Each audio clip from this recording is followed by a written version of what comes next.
apologise to you and to the viewers for this croak. Hopefully it'll be a bit better tomorrow.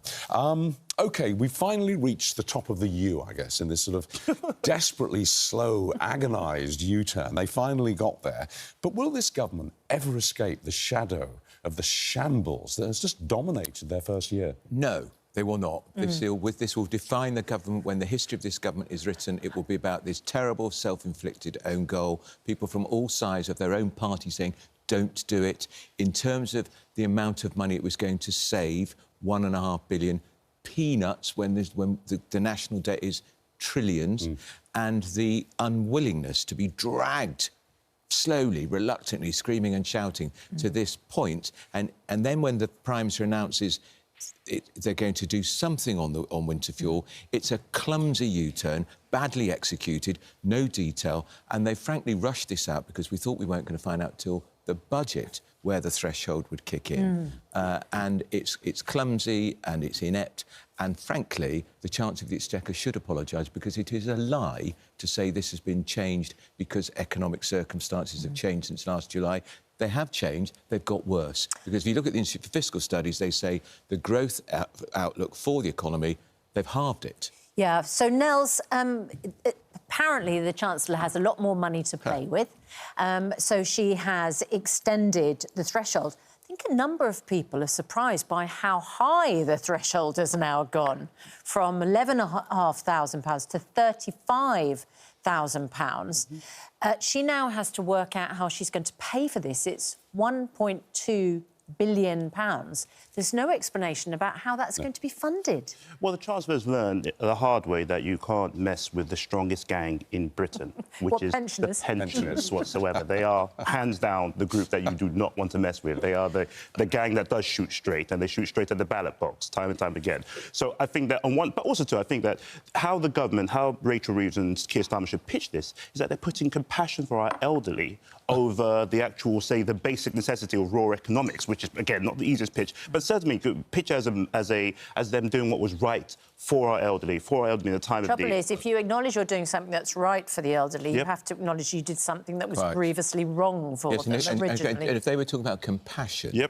Why did they take it away in the first place? Well, again, they'll go back to the economic situation. But of course, it's got worse. They haven't. It's hard to triangulate with the movement with it, because there's another look at was it a movement out of economic necessity, and is this now a movement out of compassion? Either way, it's proven that, look, you don't mess with pensioners as far as British. There isn't an either way, though, is there? I mean, I mix with a broad range of people, including Labour supporters, and I haven't met one person not one person who believes the government's explanation that they're doing this because the economics have improved. Nobody believes it. They believe they're doing it because they're under massive political pressure, and it's all their own fault. They did it to themselves. So it begs the question, what's going to happen to Rachel Reeves? She's made a colossal error, which she's had to do a U-turn on.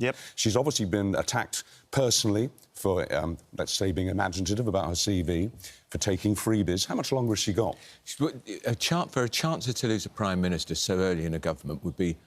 I think it would be the beginning of the end for a government, actually. You think about when Chancellors fall out with Prime Ministers, Blair and Brown, so he has to keep Thatcher... Lawson resigned. Within a year, Mrs Thatcher had gone. Liz Truss and Kwasi Kwarteng. Absolutely. It's devastating. So he has to keep her. He's got to keep her, but she's a lame duck, in my view, because Richard, you couldn't find a Labour MP in Westminster privately to say this is the right decision. £35,000 is actually around the medium wage in this country. So essentially for pensioners to receive support, provided they are pretty much putting in less than £35,000 a year, it's actually quite high. It is high. Quite hard to justify. It's also quite hard to justify in the face of the two-child benefit cap, which means that the poorest of poor children, provided if they're the third sibling and beyond or so, they will not receive any support from the state, or any benefit support from the welfare support from the state or so. And then additionally, in relation to the PIP payment, the disability payments to, again, some people are going through hard structural poverty at the same time. But it reaffirms the point that pensioners are the gang not to mess with in British politics. So that begs another question, everything you've just said. Simple. Is Reeves any good? No, she's not. And I think if you're a Chancellor, you need to be able to add up. And she... but Andrew, surely... I mean, the Prime Minister can't wash his hands of this. No, he's the First Lord of the Treasury. Right. That's one of his titles. So you can't just say, well, it was the Chancellor who made a political error here or an economic error. They do, don't they? This would be signed off by the Prime Minister. Chancellor, Prime Minister... That's Hermes. This is number 11's mess. And we'd seen some distancing between number 10 and number 11. He announced, first of all, that there was going to be a U-turn, not her. Quite significant, because he wants to move the political damage from him. But this damages his government. Because it's interesting, though, because, of course, everybody... nobody's falling for the economy is suddenly awash with cash. It's insulting. And so we've decided to give it back to pensioners. What everybody assumes is that the local council elections and the by-elections were a disaster for Labour. They were. And that's why the U-turn has happened. That's what Reform UK are saying. Yeah. While meanwhile the Conservatives say it's their campaign which has caused this U-turn. But if it's because of the political damage, then the Prime Minister really does have to take responsibility, because you can't... If you're running a government and council elections and by-elections are going to have so much impact, then you have to take responsibility for what the Chancellor does, because it's the economy stupid is what everyone eventually votes for, and the cost of living crisis is always everyone's number one concern. Indeed, the buck stops with the Prime Minister. You could argue that he's taken responsibility by being the person to make the announcement before the actual Chancellor did. He was taking some degree of responsibility and becoming the face of owning the actual U-turn very, very early ahead of it or so. Again, I think that the problem the Labour Party has here is that they've not storified this enough. They've not found the actual narrative to make this connect with people. And again, even us thinking right now, what is the actual narrative? What can you actually say? Stabilising the economy is the narrative. But then again, if you stabilise the economy, the argument is get rid of the actual winter fuel payments. So I feel that what they need to do is, before they made the U-turn, was actually have the right narrative. If they're going to say it's a compassionate thing and we'll find the money elsewhere, fine. But come up with that narrative, come up with that story, come up with that way of actually selling it to people. Yeah, I think if for once, why don't they just say, you know what, we got it wrong.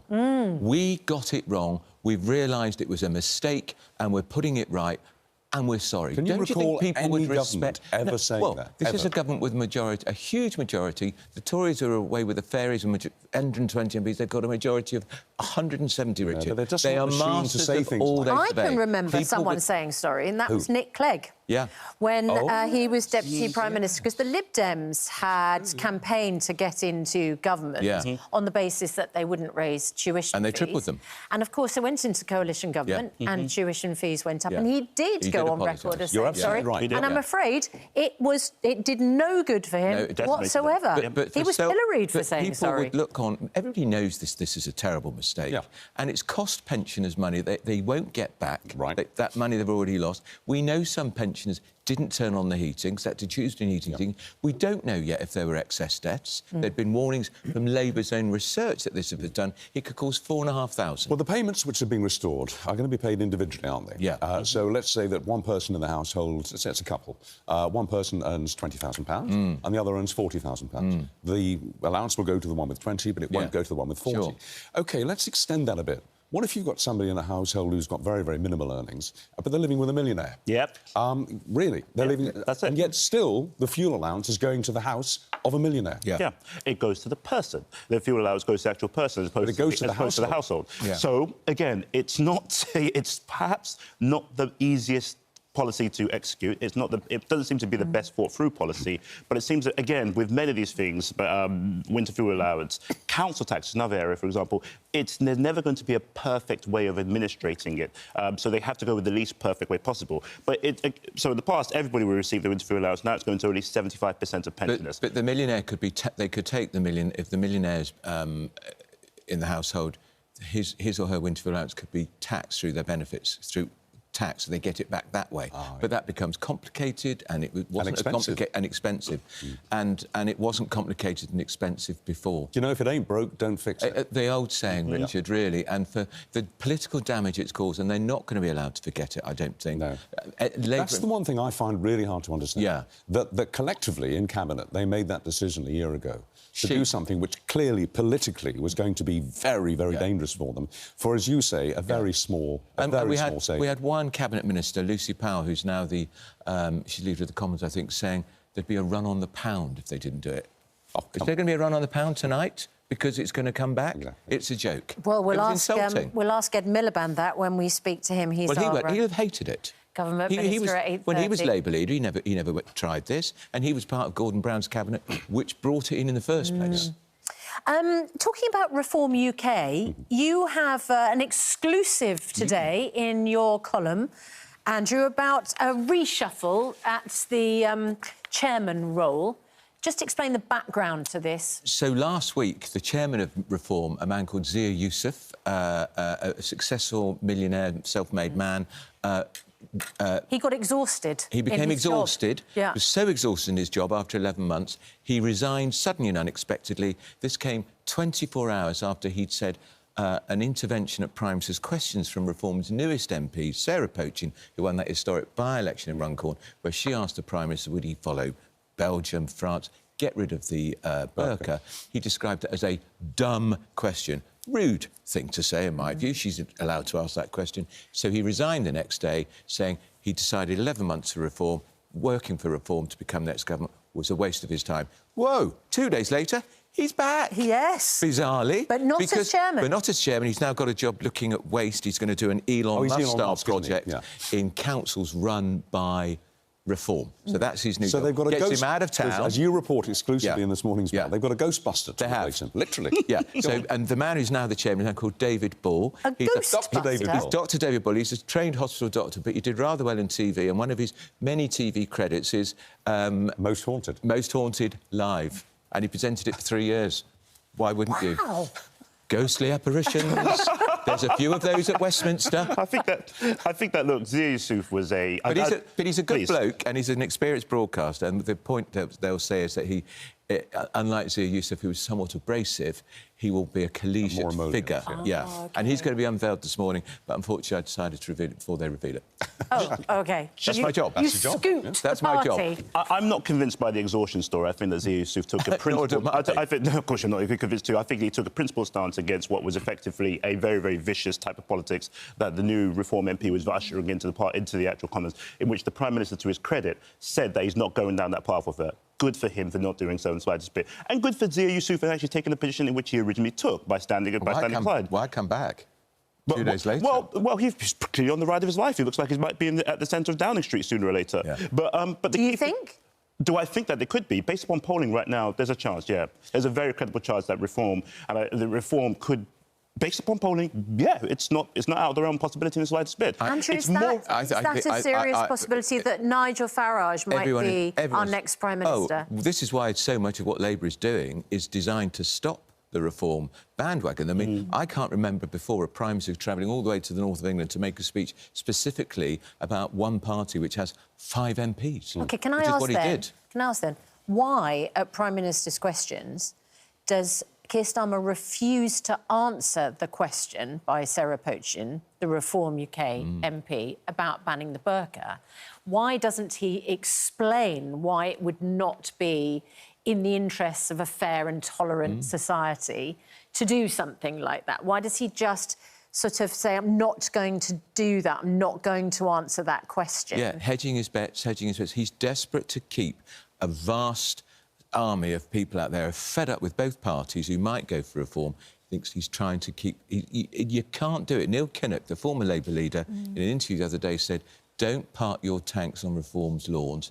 You can't out-reform Reform. Yeah. You've got to be what you are, be Labour, be socialist. He used to call himself a socialist. And he's trying to tack to the right. It's crazy. It'll end in tears. So do you think that he should be ignoring Reform? I think he should do what he believes is right. Well, that's what he tried to do at Prime Minister's questions, was ignore Reform. Yeah. I don't think but do the right thing. Plays well for him. What's in here? You've got 4 more years, mate. You've got a massive majority. Where is the real Keir Starmer? Can anybody find him? What does he stand for? I found that... So, to answer your question directly or so, in terms of why he doesn't respond, I feel that in that regard, but Keir Starmer's flirted with dog whistle politics, with the whole Island of Strangers thing. It didn't really work for him. If anything or so, it regressed the party even further or lost them support.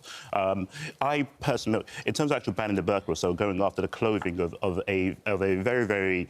of a super minority of people or so, beleaguered women in this situation, further beleaguering them, I feel there was absolutely... It was dog whistle politics. Do you think they're beleaguered if they're wearing the burqa? I don't feel they're beleaguered because of actually wearing the burqa. That's a choice. But I'm operating on the assumption it's a choice. It might not always be a choice. You're correct there. Also, but in terms of banning it also, that is actually the state enforcing people's clothing. I'll be honest with you. As you may have noticed, I don't like the tie.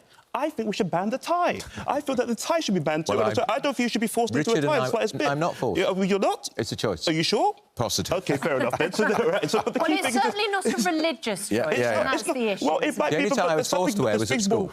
But there's things more insidious than religion in this regard. There's a difference between a fashion accessory and a massive cultural statement. Well, one person's fashion accessory is another person's cultural statement. But I must say, but the key thing here is that I think Keir Starmer did the right thing by not going down that road of dog whistle politics with reform any further than he's already been down. And I think hopefully it won't coarsen our politics any further, because today it's the burqa, tomorrow it's the miniskirt, the day after that it's something else. So, and I don't think it's not what we are. And on the record, I should say, Reform UK's policy is not to get rid of the burqa. However, the new chairman of Reform, David Ball, thinks it should go because he says it's an anti-British symbol. Just talking about reform, if you can just look into your little crystal balls for a second. I mean, politics is a game of cards, a house of cards, a game of cards. What's Nigel Farage's next trick? What's he going to do next? Well, I was amazed that he got into the lifting the cap on two-child benefit, and I'm told the politics is this.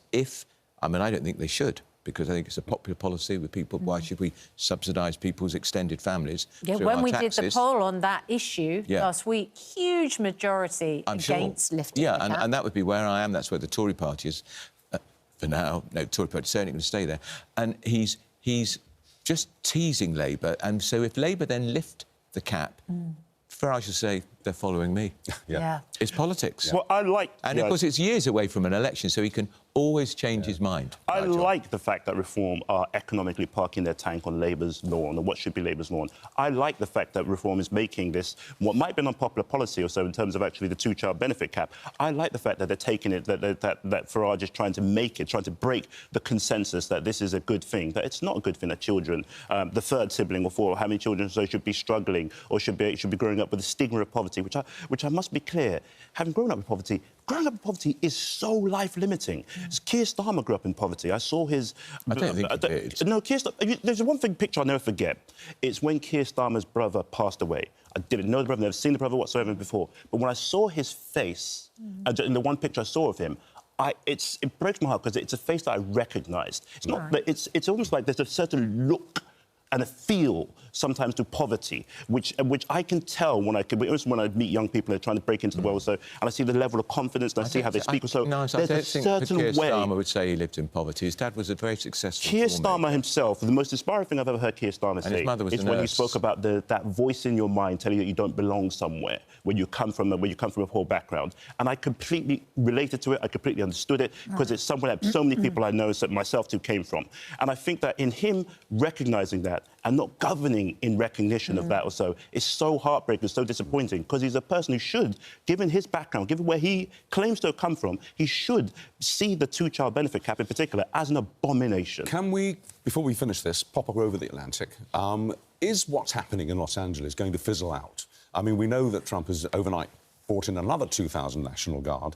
He can continue to do that, and he's got the right to do that. And presumably the pool of protesters against deporting immigrants is a limited pool. So are we looking possibly at the beginning? Well, I don't think Trump wants it to fizzle out because he's Mr. Action Man. He's on the case. I said I'd sort this out. I am sorting it out. You can't rely on that Democratic governor, Newsom. He was weak, stiff, lily-livered liberal. No, this suits Donald Trump. Playing very well for him.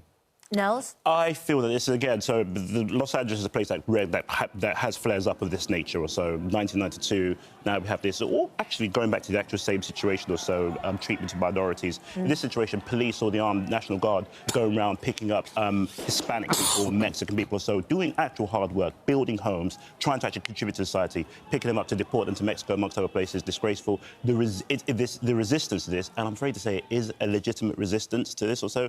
I don't endorse all rioting the slightest bit, but the resistance to this is to be expected, and it looks like Donald Trump is almost nodding it on to a certain degree, that he wants a fight, and that's good for him. Well, it looks... I mean, I'm not sure that he would admit that this is going to escalate things, because I'm sure that the official line would be we want protesters to go away and everything to calm down. but an extra 2,000 National Guard and 700 Marines looks like it's set in. In a heavily armed place, in a place where people have guns too. Yeah, but he doesn't trust the local police to do it. It's all very political. In our last 30 seconds here, can we just say a fond farewell to Freddie Forsyth? Absolutely. Former colleague of mine, we wrote for the same newspaper, got to know each other a bit. Day of the Jackal. Author of Day of the Jackal, which, of course, is still such a hot property, but they've just made a fantastic piece of Eddie Redmayne. But Freddie passed away yesterday, peacefully at home, with his family around him. I don't think he ever got over losing Sandy, his wife. She died last year, Yeah, he was devoted to her. He used to write about her a lot, didn't he? He did. They were a devoted couple. I think he died of a broken heart. Oh. I think he was one of the best novelists of his kind. I agree. Of the last century. Without a doubt, Andrew, Nels, thank you very much indeed. We will investigate Sir Keir Starmer's roots and you will be back at 9:15.